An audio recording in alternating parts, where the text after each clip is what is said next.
अस्सलाम वालेकुम स्टूडेंट्स, चांदा की lecture in higher education department. Students, जैसा कि आप लोग जानते हैं, एमके प्रिपरेशंस के प्लेटफॉर्म से headmaster Balochistan, headmistress, assistant director और सब्जेक्ट स्पेशलिस्ट का हमने सेशन स्टार्ट कर दिया है। 2 मंथ्स का सेशन है और इस पे कंप्लीट प्रिपरेशन करा रहे हैं। Topic wise notes, recorded lectures, test की इवैल्यूएशन, एवरीथिंग। और इस पूरे सेशन के चार्जेस 5000 है। अगर आप हमारा सेशन ज्वाइन करना चाहते हैं तो आप इनमें से किसी भी नंबर पर राब्ता कर सकते हैं।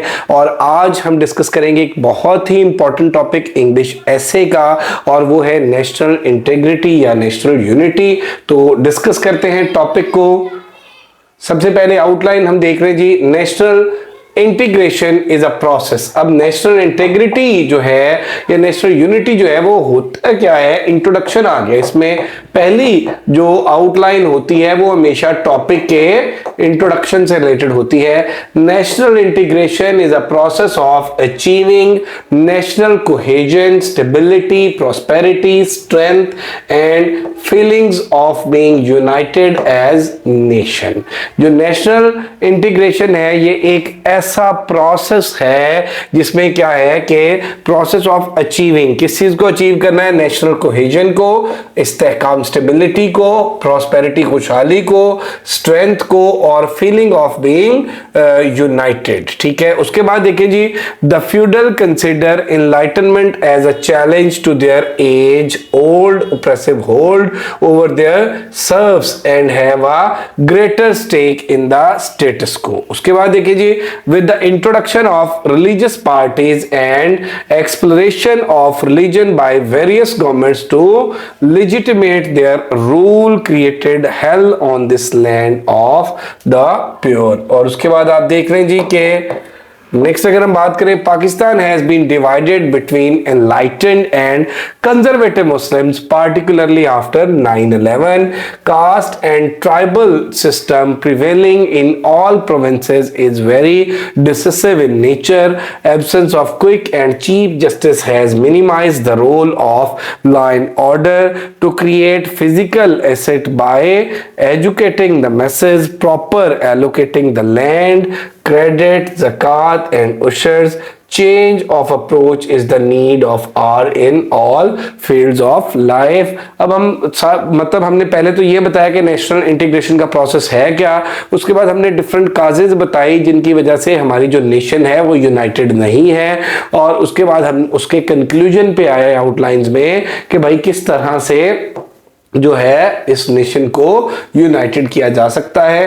तो national integration is a process of achieving national cohesion. ये देखिए जो पहली आउटलाइन थी, एग्जैक्टली वो आउटलाइन जो है इंट्रोडक्टरी पैराग्राफ का पहला सेंटेंस है। Pakistan has faced varying degrees of religious, ethnic, linguistics and political problems that are often in conflict with national interest. ठीक है। अब पाकिस्तान में मुख्तलिफ जो उसके लोग हैं, मुख्तलिफ रिलीजियस बैकग्राउंड्स के लोग हैं, और उसके अलावा जो मुख्तलिफ ज़बानें बोलने वाले लोग हैं, मुख्तलिफ सियासी आइडियाज़ रखने वाले लोग हैं। अब ये सारी की सारी चीज़ें जो है इनकी वजह से जो आपस में कॉन्फ्लिक्ट बनते हैं वो डैमेज करते हैं किस चीज़ को, नेशनल इंटरेस्ट को। To guard against all external as well as internal challenges to the solidarity and security of Pakistan, a well knit and integrated nation is a must. तो अब क्या है कि इन सारी चीजों से क्या करें, इन सारी चीजों पे ओवरकम करने के लिए जिस चीज की जरूरत है वो यूनिटी की जरूरत है, वो भाईचारे की जरूरत है और वो नेशनल इंटीग्रेशन की जरूरत है। Lack of confidence and faith in the future of Pakistan speaks volume of our feelings। All the turmoil and unrest in the country cannot be entirely placed on the external forces and our enemies. The brute and the savage force is an individual which is basically harnessed by positive aspects of education, tends to get unleashed in different directions and causes serious disruption with society. Factors fueling the aggravated situation, the feudal consider enlightenment as a challenge to their age-old oppressive hold over their serfs and have a greater stake in the status quo. Due to large holding and wealth, is always politically active in the decision making regarding the common message. और फिर आप next में देखिए जी, next जो outline है उसके according अगला paragraph है, thus the power continues to flow from feudalistic order to the society rather than a broad based popular public sport. The urban leadership, mainly industrialist, is also following the footsteps of feudal lords. तो अब इसमें आप देख लें कि हम हर paragraph जो है वो आउटलाइंस के अकॉर्डिंग डिस्कस कर रहे हैं। With the introduction of religious parties and exploration of religion by various governments to legitimate their rule created the hell on this land of the pure. Different sects manipulated by external actors are engage in alienating the simpleton Muslims from the true spirit of Islam and are weakening the Muslims brotherhood which is the real basis of Pakistan। तो मुख्तलिफ जो sects हैं जिन्होंने मुख्तलिफ चीज़ों को explore किया, उन्होंने आपस में वो जो मुस्लिम्स ब्रदरहुड था, भाईचारा था, उसको क्या किया, डैमेज किया। और वो जो डिफरेंसेस हैं वो बढ़े और जिसकी वजह से नेशनल यूनिटी जो है, कौमी इस्तेहकाम जो है वो डैमेज हुआ।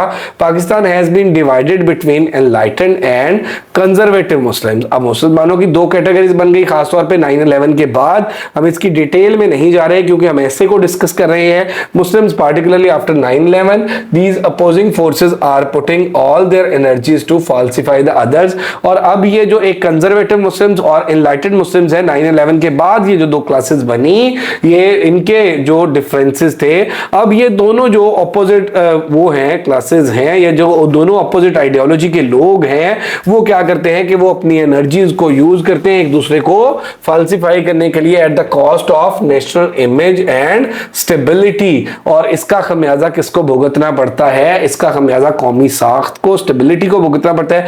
Corruption is so deeply rooted in our public and private life that it is threatening the very fabric of our society. और करप्शन की जड़ें इस हद तक जो है वो गहरी है इस माशरे में, हमारी सोसाइटी के अंदर, कि इसने क्या किया है कि हमारा वो जो सोशल फैब्रिक है उसको डैमेज कर दिया। An individual finds no fair way to get his legitimate rights. और एक इंडिविजुअल को अपने जो कानूनी हकूक हैं वो हासिल करने के लिए भी कोई चारा नहीं मिलता। And he feels frustrated against this setup of looting and cheating. और वो इस निजाम के खिलाफ, ये जो लूटिंग एंड चीटिंग का निजाम है, फ्रस्ट्रेटेड फील करता है। Centuries old caste and tribal system prevailing in all provinces is very decisive in nature. It has fragmented the society and put the people watertight compartments. The tribal in making full use of their terrible ignorance and economic dependence are pushing them into the swamp of poverty and frustration. Sorry. Absence of quick and cheap justice have minimized the role of law and order. Agencies force the victims to take vengeance by the dint of their own power and introduced a culture of intolerance and violence. The colonial masters' integration of the society was determined to the vested interested to create physical asset by educating the masses, proper allocating the land, credit, zakat and ushurs, ensuring cost effective provisions of basic needs, improved efficiency in the public and corporate sectors to provide rule of law. Independence of judiciary will strengthen democracy, restore trust between center and provinces and facilitate quick dispensation of justice, depoliticizing of public departments to avoid unjust political pressure. Peace inside and outside the borders will provide sufficient resources, skills and opportunities to focus on the national prosperity. Media with its magical power can unite the warring factions by minimizing the differences through open debates, stable democratic system to work for welfare state, patriot intellectuals writing to bring harmony। अब इसमें बुनियादी तौर पे आप ये देखें कि वो जो नेशनल यूनिटी है, मुख्तलिफ तरह की जो काजेज हैं जिसने क्या किया है कि वो जो नेशनल यूनिटी है, जो कौमी इस्तेहकाम है उसको, या जो एक कौम है उसको यूनाइटेड नहीं होने दिया या स्टेबल नहीं होने दिया। Accountability at all levels, autonomy to the provinces, awakening of Islamic ideology in nutshell. अब इसमें क्या है कि इसके अब किस तरह से हम इन सारी प्रॉब्लम, ये जो प्रॉब्लम्स मैंने ऊपर डिस्कस की, इन सारी प्रॉब्लम्स को किस तरह से ओवरकम कर सकते हैं।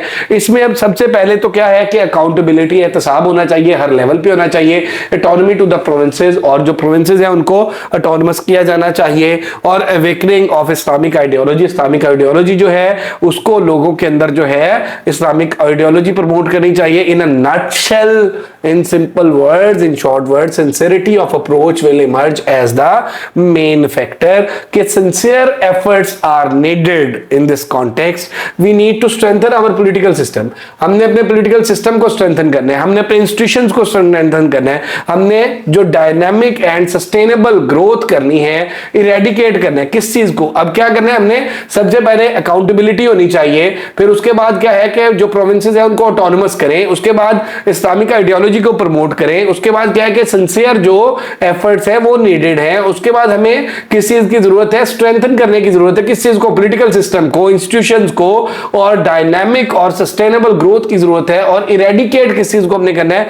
करप्शन को करना है। प्रोवाइड टाइमली जस्टिस प्रोवाइड करना है। इनहांस एम्प्लॉयमेंट, और लोगों को जॉब्स देनी है, जॉब्स की अपॉर्चुनिटीज जो है वो क्रिएट करनी है। Undertake steps for population control, population को कंट्रोल करना है। Seek consensus based political solutions, और लोगों का इत्तेफाक राय से क्या करना है कि पॉलिटिकल सॉल्यूशंस निकालने हैं। Resolve ethnic, sectarian and religious fault lines, और जो लोगों के मजहब की बुनियाद पर, फिरकावारियत की बुनियाद पर, आइडियोलॉजी की बुनियाद पर इख्तलाफात है उनको क्या करना है? कम करना है। और उनमें आपस में जो कॉमन कैरेक्टरिस्टिक्स है, जिन पॉइंट्स में सारे लोग जो हैं वो यूनाइटेड हैं, उन पे उन्हें इकट्ठा करना है। With time running out, the failure to resolve the crisis mean that there will be no escape from the eventual dark reality of disintegration. अगर क्या है कि इसी तरह से वक्त गुजरता रहा और ये जो सारे स्टेप्स हैं, ये जो सारे पैरामीटर्स हैं, ये ना लिए गए, इनको फॉलो ना किया गया, तो फिर क्या है कि कहीं ना कहीं पे हमें इवेंचुअली इसका खमियाजा भुगतना पड़ेगा। Verily Allah will never change the conditions of people until they change themselves. और जैसा कि हम कहते हैं कि खुदा ने आज तक उस कौम की हालत नहीं बदली, और अल्टीमेटली क्या है कि ये सारा अगर नेशनल यूनिटी के लिए, नेशनल इंटीग्रेशन के लिए, ये सारा कुछ, ये सारे जो स्टेप्स हैं, ये सारे जो मेजर्स हैं, ये हमें लेने पड़ेंगे। किस चीज के लिए? अपने जो इदारे हैं इनको बेहतर करने के लिए, अपने जो सिस्टम है उसको बेहतर करने के लिए, अपनी जो लिया है उसको बेहतर करने के लिए, और अपने मुल्क के इस्तेहकाम के लिए, और इसकी बका के लिए। तो होप सो बेटे आपको ये टॉपिक समझ आया होगा नेशनल यूनिटी के हवाले से।